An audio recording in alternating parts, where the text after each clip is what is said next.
Number 1. The goose. A goose is a feathered honking security alarm with wings. These waterfowl belong to the Anatidae family, and while they may seem like quaint pastoral creatures, they have an unshakable reputation for being aggressive, territorial, and louder than your neighbor's failing car engine at 3 a.m. Geese are found all over the world, with species like the Canadian goose, the gray-legged goose, and the Chinese goose being the most well-known. They are herbivores, mostly munching on grass, seeds, and aquatic plants. But don't let their diet fool you. They will find anything, including people, cars, and sometimes their own reflections. Unlike dogs, geese don't need training to be aggressive. They're born with a built-in hatred for anything unfamiliar. When they sense an intruder, they honk loudly, hiss like a reptile with a vendetta, and if provoked, will chase down the intruder while flapping their powerful wings and attempting to bite. Their sharp beaks and surprisingly strong wings can leave bruises, and their persistence in a chase is downright terrifying. They also have keen eyesight and an acute sense of hearing, making them excellent early warning systems. Unlike guard dogs, they don't get bribed with treats. Geese simply do not negotiate with intruders. One of the most famous instances of geese being used as security animals happened in 390 BCE, when the Gauls attempted to invade Rome. The city's sacred geese camped at the Temple of Juno, sensed the intruders, and started honking like they were auditioning for the world's most chaotic orchestra. This ruckus woke the Roman soldiers, who then managed to repel the attack. That's right, an entire civilization was saved because a bunch of birds refused to let anyone sneak past them. Beyond ancient Rome, geese have been used as security animals in modern times. The Chinese military once stationed geese at a base in Xinjiang, finding them more reliable than guard dogs for detecting nighttime intruders. Farmers worldwide also use them to protect livestock, as their aggression deters foxes, weasels, and even human trespassers.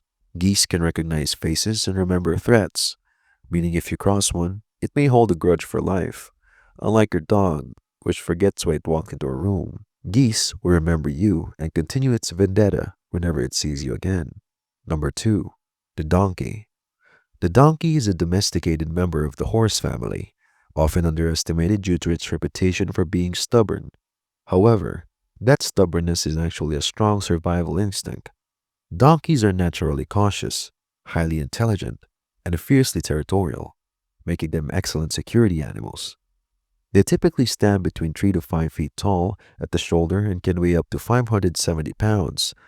Unlike horses, donkeys have a strong fight response rather than a flight response, meaning that when faced with danger, they are more likely to stand their ground and attack rather than run away. Donkeys have an innate dislike for unfamiliar animals, particularly canines such as wolves, coyotes, and stray dogs. If a predator enters their territory, the donkey will charge, bite, and deliver a devastating kick capable of breaking bones.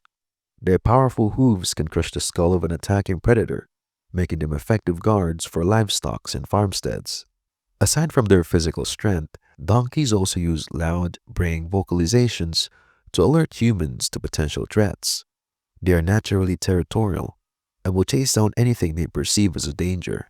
Unlike guard dogs, donkeys require no special training to defend their home. They do it instinctively. Many ranchers in Texas use donkeys to protect their livestock from coyotes. A well-documented example is the Lazy JV Ranch, which uses donkeys specifically as livestock guardians. The ranchers found that a single donkey in a pasture is enough to deter most predators, significantly reducing losses of sheep and goats. Donkeys have also been used in Australia and South America, where they are employed as natural deterrent against wild predators. Farmers and homesteaders worldwide rely on them because they are low maintenance and effective without needing human intervention. Number 3. The ostrich. The ostrich is the world's largest and fastest running bird native to Africa, standing up to 9 feet tall and weighing as much as 150 kilograms or 330 pounds. This flightless bird evolved with a body built for speed in combat. With muscular legs, sharp claws, and an aggressive streak, ostriches are far from the gentle giants people assume them to be.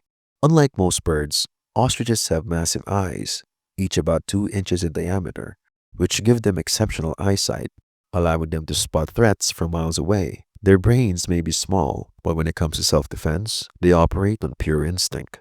Ostriches don't bark or hiss when threatened. They chase and attack. If an intruder enters their territory, an ostrich can sprint at 600 kilometers per hour or 37 miles per hour and deliver a forward kick strong enough to kill a lion. Their legs, which are designed for both running and fighting, pack enough force to break bones, and their 4-inch talons are sharp enough to cause serious injuries. They are naturally territorial and will aggressively defend their space from perceived threats, whether it's a predator, a human, or a shadow that looked at them the wrong way. This combination of speed, strength, and unpredictability makes them highly effective security animals. Ostriches don't need commands to act. They attack purely on instinct, making them impossible to bribe or distract. A notable example of ostriches being used for security is at Belur Farms in Karnataka, India. Faced with issues of trespassing and poaching, introduced ostriches as natural security animals. Their imposing size and aggressive nature deter unwanted visitors, often scaring them off before human security even needs to intervene. Ostriches have also been used in South African game reserves, where they help protect property and livestock from predators and poachers. Their speed and territorial aggression make them highly effective deterrents, proving that sometimes the best security system is a prehistoric-looking bird with a bad attitude. Number 4. The alligator. An alligator is a massive armored reptile belonging to the Alligatoridae family, primarily found in the southeastern United States and China. These prehistoric-looking creatures can grow up to 15 feet long and weigh over 1,000 pounds. Unlike crocodiles, alligators prefer freshwater environments and are generally less aggressive, unless provoked. Alligators are apex predators with powerful jaws capable of exerting over 2,000 psi of bite force, enough to crush bones instantly. They are ambush hunters, relying on their ability to stay perfectly still and strike with lightning speed when prey enters their territory. If you want a home security system that doesn't need electricity, an alligator-filled moat is about as effective as it gets. These reptiles deter trespassers simply by existing. Few criminals are willing to wade through gator-infested waters, making them a psychological deterrent as much as a physical one. If someone does attempt to cross into their territory, alligators can strike at speeds of up to 30 miles per hour in short bursts. Their death roll maneuver, where they violently spin to dismember prey, ensures that anything caught in their jaws don't escape. Unlike traditional security animals, alligators require no training. They just need a body of water and a reason to attack. One of the most infamous uses of alligators for security happened in 1980s Florida, where drug dealers kept guard gators to protect their stashes. One case involved a drug operation in Miami, where police found alligators being used to keep intruders away from illegal substances. Similarly, alligators have been used to guard homes and properties in Louisiana and Florida, where some residents keep them in their ponds or around their estates as living security barriers. While this is not exactly legal in all cases, it certainly makes an impression on would-be trespassers. Lastly, the snake. Snakes are legless reptiles found in almost every habitat on Earth, from deserts to jungles. They vary in size, from a few inches to over 30 feet long in the case of the reticulated python. While some are harmless, others possess venom potent enough to kill a human in minutes. There are two primary types of security snakes: constrictors like pythons and boas, which squeezes intruder into submission, and venomous snakes like cobras, vipers, and rattlesnakes, which rely on deadly bites. Snakes don't chase intruders like dogs, but they make trespassing a high-risk activity. Many cultures have used venomous snakes to deter thieves and intruders, knowing that the mere presence of a cobra or viper is enough to keep people away. Some property owners even deliberately introduce snakes into their land to control unwanted visitors. Constrictors such as pythons are known for ambushing and suffocating intruders, while venomous snakes can deliver lethal bites. Their natural ability to blend into the environment makes them unpredictable and highly effective at guarding territory. One of the most well-known cases of snakes being used as security is in India, where royal families and temples have historically kept cobras around treasure vaults. The Padmanabhaswamy Temple in Kerala, which houses billions in golds and jewels, is rumored to have used snakes as part of its security. Rural farmers in India and Southeast Asia have kept cobras and other venomous snakes in their granaries and homes to deter thieves and rodents alike. In some parts of Africa, Pythons are even encouraged to live around settlements, as they help control both human and animal intruders. So which among these security animals do you want to be in your household? Leave a like and subscribe, and leave the animal of your choosing in the comments below. Stay stable. Sometimes I wonder what the thought process of our ancestors were.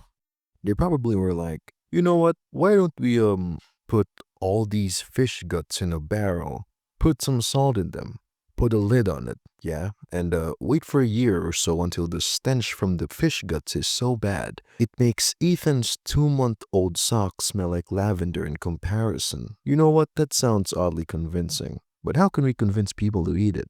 Just tell them it's fermented. Fermented? What does that mean? I don't know. Just tell them we used science. Fish sauce is a fermented condiment made from fish or krill that has been coated in salt and left to ferment. The origins of fish sauce trace back to ancient civilizations, particularly in China, Greece, and Rome, where it was a staple ingredient. The Romans called their version garum, a highly prized sauce made by fermenting fish guts, blood, and other remnants. Large vats were filled with these waste products, mixed with salt, and left to decompose under the sun. Over time, bacteria broke down the proteins, releasing amino acids and umami-rich liquid. After months, the top layer was skimmed off, filtered, and used as a seasoning. This process remains largely unchanged in modern Southeast Asian fish sauce production. In Thailand, Vietnam, and in the Philippines, entire fish are layered in barrels with salt. Enzymes from the guts digest the flesh, producing liquid. The first extraction yields the highest quality, while later batches are diluted. Traditional methods can take over a year. Industrial production speeds this up by using heat and chemical accelerants. The pungent aroma comes from compounds like ammonia and hydrogen sulfide. Though some modern fish sauces use whole fish, many still rely on discarded parts, making it a product of waste recycling. In Roman times, garum factories were located near coastlines due to the intense smell. Today, similar facilities exist across Asia. Some regions prefer a sweeter, lighter sauce, while others favor a darker, stronger version. It remains vital in countless dishes, from Vietnamese pho to Thai pad Thai. Even Western chefs have embraced it for its rich umami. Despite being derived from fish waste, its value has persisted for millennia. Fermentation not only enhances flavor, but also preserves nutrients. The final product contains protein, minerals, and antioxidants. While some cultures view it as a necessity, others consider it as an acquired taste. Speaking of acquired taste,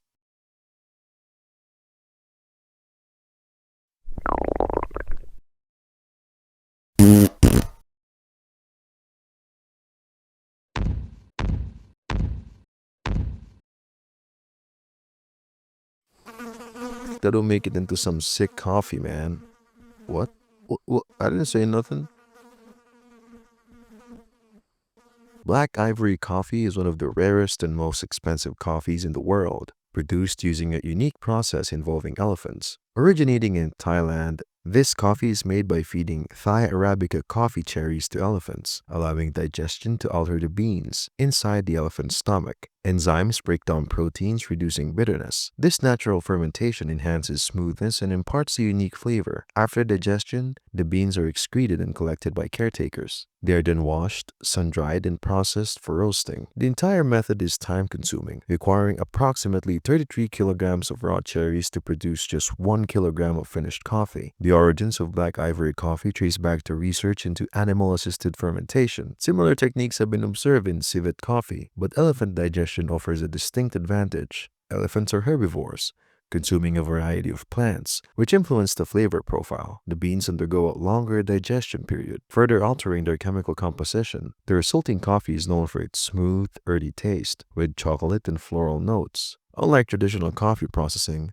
this method reduces acidity, making it more palatable for those sensitive to bitterness. Due to the rarity of the process, Black ivory coffee is produced in limited quantities, often sold at luxury prices. The ethical aspect is also emphasized as elephants are cared for by conservation programs. Unlike forced civet coffee, elephants are not confined and freely consume the cherries. Farmers and caretakers benefit from sustainable tourism and ethical sourcing. The fermentation process mimics traditional aging techniques, breaking down plant matter and enhancing depth of flavor. The final product is carefully sorted, roasted, and packaged for sale.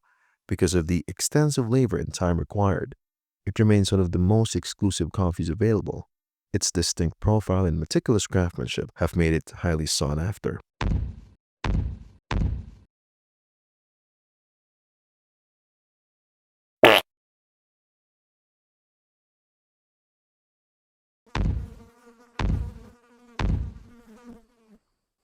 That would make for some pretty good coffee. I think you need to see a doctor. Kopi Luwak is one of the most expensive and controversial coffees in the world, originating from Indonesia. It is produced using Asian palm civets, small nocturnal mammals that consume ripe coffee cherries. The beans pass through the animal's digestive system, undergoing fermentation inside the stomach.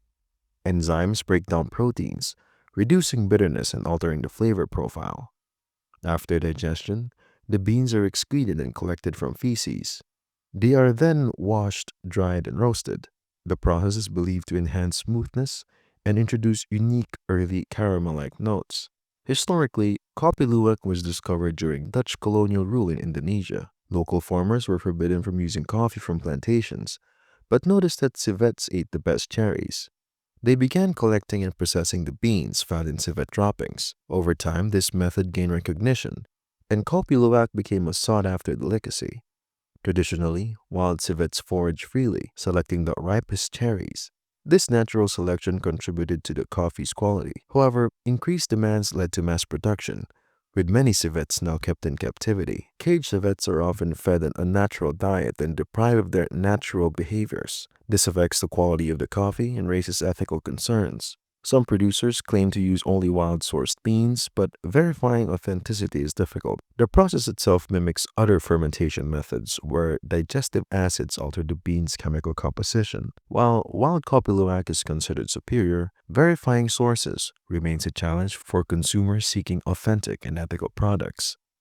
Since we're on the topic of ethical, do you like maggots on your cheese? What the fuck? No? Well, tough luck, because what you're eating is basically cheese filled with worm vomit and worm poop. Casu marzu is a traditional Sardinian cheese infamous for its unique fermentation process, which involves live insect larvae. The name translates to rotten cheese in Sardinian, referring to its advanced decomposition. Made from sheep's milk, the cheese starts as pecorino sardo, a firm cheese left to age. To create kazumartsu, cheesemakers intentionally introduce the larvae of the cheese fly, which accelerate the fermentation process. The larvae digest the fats, breaking down the cheese's texture into a soft, almost liquid consistency. This transformation results in a strong, pungent flavor, often described as intense and spicy. The cheese is traditionally eaten while the larvae are still alive, as dead larvae indicate spoilage. Some diners prefer to remove the larvae, while others consume them along with the cheese. When disturbed, the larvae can jump several inches, leading some people to wear protective eyewear. Kazumartsu has been part of Sardinian culture for centuries, historically made by shepherds as a way to extend the life of their cheese. However, due to health concerns, not surprising, it is officially banned by the European Union. Despite this, Kazumartsu continues to be produced illegally and consumed within Sardinian communities. Now, in some rare cases, we find discoveries in our world that sort of happen a bit later than expected. Like imagine the first guys to see this on the coast. This might be a mermaid scale. No, this probably might be one of those proof that Atlantis is real. Excuse me, humans. Do you have any toilet paper around? Did that whale just fucking talk? Ambergris is a waxy substance produced in the intestines of sperm whales. This material forms when a whale's digestive system produces a solid, fatty substance in response to indigestible food, such as squid beaks. Over time, it hardens and becomes buoyant, floating in the ocean until it eventually washes ashore, where it is collected. Ambergris can vary in color from light gray to dark brown and has a distinctive musky odor. Historically, ambergris was used in culinary applications such as flavoring sweets, beverages, and perfumes. It was considered a luxury item, often consumed by royalty and elites. In Europe, during the 17th and 18th centuries, ambergris was added to the liquors like brandy and used in making pastries. It was believed to have aphrodisiac properties and was highly prized. Ambergris was also thought to have medicinal qualities, such as aiding digestion and treating ailments. The process of harvesting ambergris is labor-intensive, as it must be carefully collected from beaches or retrieved from the ocean. Once collected, it undergoes a purification process where it is cleaned and aged. The aging process enhances its fragrance, making it more suitable for use in perfumes and flavoring. While ambergris is still used in perfume production, its use in food has declined, largely due to ethical concerns regarding real conservation and the rarity of the substance. In modern times, synthetic substitutes are often used in place of real ambergris. Despite its controversial origins, ambergris remains a fascinating example of how animal byproducts can become highly sought after luxury goods. Now that you know what products these animal wastes make, would you like to try them next? Leave a comment down below and see you in the next one. Stay stable.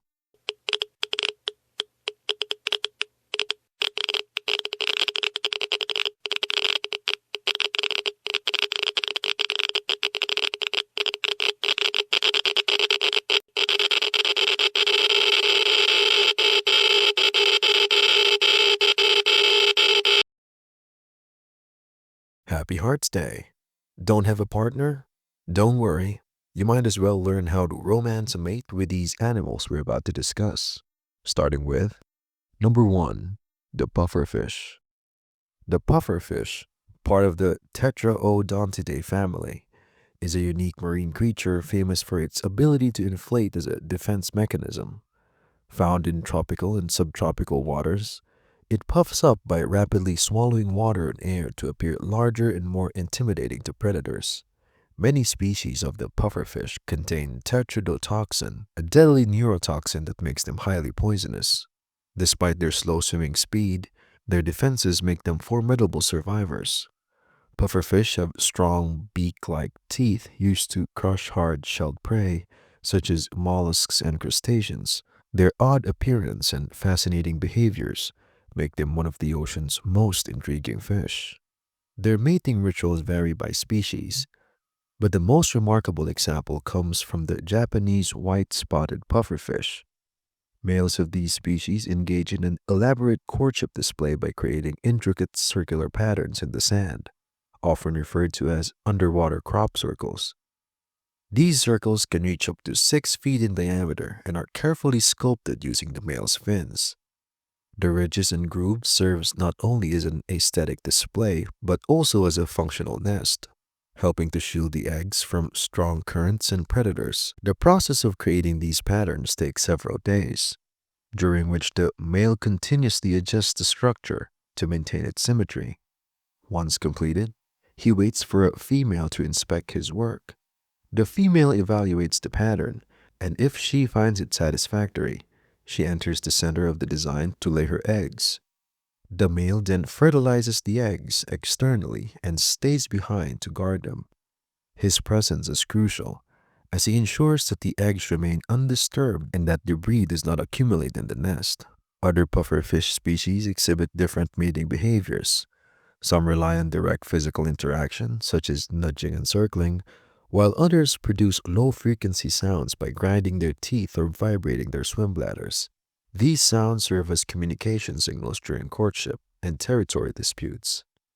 Regardless of the specific ritual, pufferfish mating behaviors demonstrate a level of complexity rare among fish. Their dedication to securing and protecting their offspring highlights the remarkable lengths they go to ensure reproductive success. Number 2. The Great Lofarina. The Greater Lofarina, also known as the superb bird of paradise, is a small, visually striking bird native to New Guinea.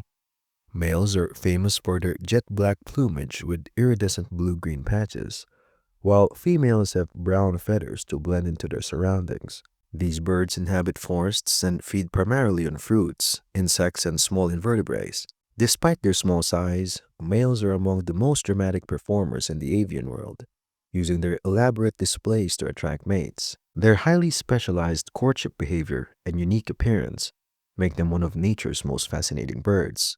During courtship, the male greater Lofarina undergoes a stunning transformation. He fans out his jet black feathers into a crescent-like shape, forming what appears to be an exaggerated black oval with two glowing, iridescent blue-green patches resembling eyes. This display is so striking that the bird almost looked like an entirely different creature. Before reaching this final stage, the male must first attract a female by calling her with rapid clicking sounds. Once a female arrives, he performs a rhythmic, almost robotic dance while shifting his shape to maintain an optical illusion. The male moves in tight, side to side motions, ensuring that the female remains directly in front of him. The illusion of a glowing, otherworldly figure captivates the female, who assesses his performance before deciding whether to mate. If impressed, the female will mate with the male and then leave to raise the chicks alone. The male, having fulfilled his purpose, resumes searching for other mates. This species follows a polygynous mating system, where the most skilled and visually impressive males secure the highest number of mates. Despite their elaborate displays, greater Lofarinas are not aggressive toward each other, relying entirely on performance rather than physical dominance to win over females. Their evolutionary adaptations make them a prime example of how sexual selection can shape an organism's behavior and appearance. Number 3. Fiddler crabs. Fiddler crabs are small, semi-terrestrial crustaceans found in coastal regions such as mangroves, mudflats, and sandy beaches. They are best known for the extreme size difference between their claws. Males possess one disproportionately large claw, while females have two small symmetrical claws. These crabs are scavengers, feeding on organic matter in the sediment. Their burrowing behavior helps maintain coastal ecosystems by aerating the soil and recycling nutrients. Despite their small size, fiddler crabs play an essential role in their habitats and have evolved fascinating behaviors to communicate and attract mates. The males use their oversized claw to perform a highly visible and rhythmic waving motion to attract females. This claw, despite being useless for feeding, serves as both a visual signal and a tool for combat with rival males. The size, strength, and precision of a male's wave determine his success in attracting a mate. Beyond waving, males also build burrows, which plays a crucial role in courtship. When a female approaches, the male scuttles toward her while continuing the wave, then leads her to his burrow entrance. If the female is impressed, she enters the burrow, where mating occurs. The burrow provides a safe environment for egg incubation, increasing the offspring's chances of survival. Males frequently engage in territorial disputes, using their large claws to wrestle competitors. However, these fights are more about display than actual harm, with weaker males often retreating rather than risking injury. This selective pressure ensures that the only fittest males secure mates. The female ultimately makes the final choice, assessing not just the claw size, but also the burrow's quality. If unimpressed, she moves on to another male. This dynamic showcases the importance of both visual and structural elements in fiddler crab courtship. That just goes to say, it's not about the size of the tool, but the motion in the ocean, or whatever you think, you know. Number 4, the sage grouse.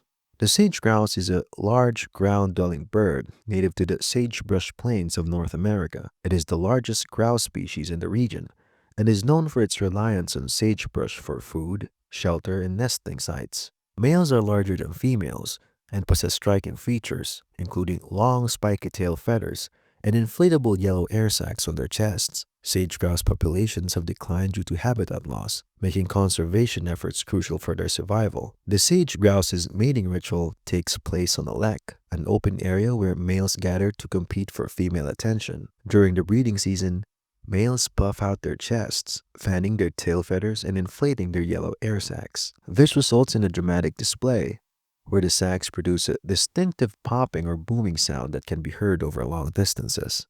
Males position themselves strategically, with dominant individuals occupying central areas of the lek, while lower-ranking males remain on the outskirts. Competition is fierce, as only a few males will succeed in mating with multiple females. The dominant males repeatedly inflate and deflate their air sacs while making deep rhythmic calls, all while strutting and shuffling in carefully coordinated movements. Females observe these performances and choose mates based on the quality of the display. The males with the most synchronized movements, loudest calls, and most vibrant physical traits are the most successful. Once mating occurs, the female leaves to raise the chicks alone, providing no further role for the male. This lurking behavior, where males gather in a display arena and compete for female attention, is one of the most dramatic examples of sexual selection in birds. The spectacle attracts not only female sage grouse, but also researchers and wildlife enthusiasts fascinated by the intricate courtship dance. Lastly, the red-capped manakin. The red-capped manakin is a small, brightly colored bird found in the tropical forests of Central and South America. Males are easily recognizable by their black bodies and vibrant red heads, while females are a more subdued olive-green color. These birds primarily feed on fruits, making them important seed dispersers in their ecosystems. Despite their small size, red-capped manakins are known for their extraordinary mating displays, which involve rapid dance-like movements to impress potential mates. Their courtship behavior is so unique that it has earned them comparisons to moonwalking. To attract a female, the male performs a high-energy dance routine, which involves a signature move that closely resembles Michael Jackson's famous moonwalk. This involves rapidly shuffling backwards along a branch while keeping its head still, creating the illusion of gliding effortlessly. The dance isn't just about style, it's an intense competition. Males perform on communal display sites known as, you guessed it, leks, where multiple individuals showcase their moves. The best dancers attract the most female attention, with females closely analyzing the speed, smoothness, and control of each male's performance. In addition to moonwalking, males incorporate wing snaps, rapid hops, and exaggerated head movements into their routine. These movements are accompanied by buzzing and clicking sounds, adding to the overall spectacle. The better the coordination and stamina of the male, the higher his chances of mating. Once a female chooses her preferred dancer, they mate, and she leaves to raise the chicks alone. Males continue performing throughout the breeding season, maximizing their reproductive success. The red-capped mannequin stand showcases the fascinating ways evolution shapes animal behavior. And that's it. So what do you think? Which of these animal mating rituals do you like the most? Leave a like and comment down below, and see you on the next one. Stay stable.